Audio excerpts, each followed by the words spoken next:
بسم اللہ الرحمن الرحیم۔ 15 روزہ اسلامی عقائد کورس کا 10واں عنوان ہے عقیدہ مدار نجات کیوں؟ اللہ تعالیٰ نے عقیدے پر مدار کیوں رکھا ہے کہ عقیدہ درست ہوگا تو ہمیشہ کی نجات ہوں گی، اور اگر عقیدہ درست نہ ہوگا تو پھر ہمیشہ کی نجات نہیں ہوں گی۔ اس کی کیا وجہ ہے؟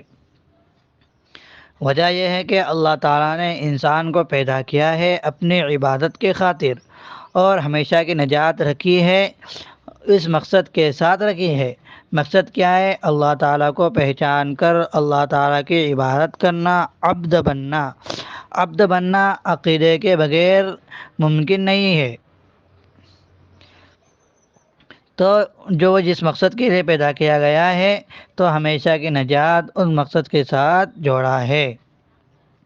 اب واضح بات یہ ہے کہ پیدا کرنے کا مقصد ایک خاص ہے، جو مقصد کو پورا کرے گا اس کے لیے انعام ہے، اور جو انسان اس مقصد کو بھی پورا نہیں کرے گا تو اس کو ہمیشہ کی نجات بھی حاصل نہیں ہوں گی۔ اور مقصد کیا ہے؟ اللہ تعالیٰ کو پہچان کر اس کی عبادت کرنا۔ جب تک عقیدہ درست نہیں ہوتا اللہ تعالیٰ کی پہچان حاصل نہیں ہوتی۔ یہاں ایک سوال کیا جاتا ہے کہ ایک آدمی بہت دیانتدار ہے، شریف الطبع ہے، رفاہی کام میں بڑھ چڑھ کر حصہ لیتا ہے، غریبوں کی بڑی بڑی خدمات کرتا ہے، اور اس کے کاموں سے انسانوں کو بہت زیادہ فائدہ پہنچا ہے، پھر بھی وہ عقیدہ صحیح نہ ہونے کی وجہ سے جہنم میں جائے گا، یہ کیسے؟ تو اس کا جواب یہ ہے کہ اصل چیز ہوتی ہے حیثیت تسلیم کرنا۔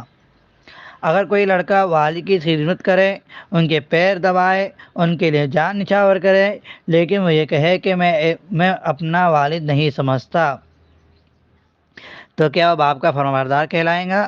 اسی طرح ایک شاگرد استاد کی خدمت کرے اور کہے کہ میں تمہیں استاد نہیں مانتا، تو کیا احسان مند ہے؟ جب دل سے استاد نہیں مانتا تو اس کے نیک کاموں کی کوئی حیثیت نہیں۔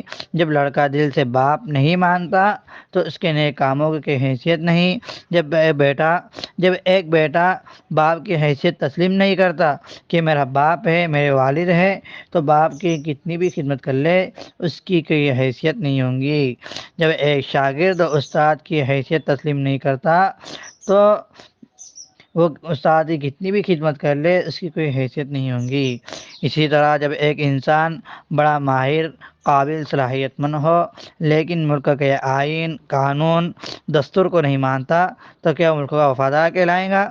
بلکہ ملک کا قانون اس کو باغی قرار دے گا، اس کی سزائے موت ہوں گی، چاہے وہ کتنا ہی صلاحیت مند ہو۔ تو اصل مقصد ہے حیثیت تسلیم کرنا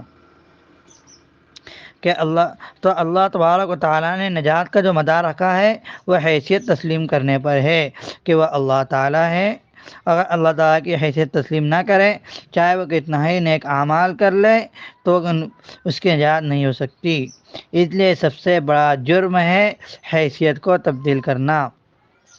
اگر آپ تہجد پڑھیں لیکن اس تہجد نماز جو سنت اور نفل ہے اس کو فرض سمجھیں تو یہ بدعت ہوگی اور گناہ ہوگا۔ آپ حرام کو حلال سمجھیں یا حلال کو حرام سمجھیں تو کافر ہو جائیں گے، کیونکہ آپ نے اس کی حیثیت کو تبدیل کیا ہے۔ تو یہاں بات یہ ہے کہ عقیدہ یہ ہے دل سے ماننا ہوتا ہے، اور دل سے کیا مانیں؟ کہ اللہ تبارک و تعالیٰ کی حیثیت تسلیم کرے کہ وہ اللہ تعالیٰ ہے، وہ خدا تعالیٰ ہے، اور وہ ایسی ایسی صفات کا مالک ہے اور اس کی صفات میں کوئی شریک نہیں ہے۔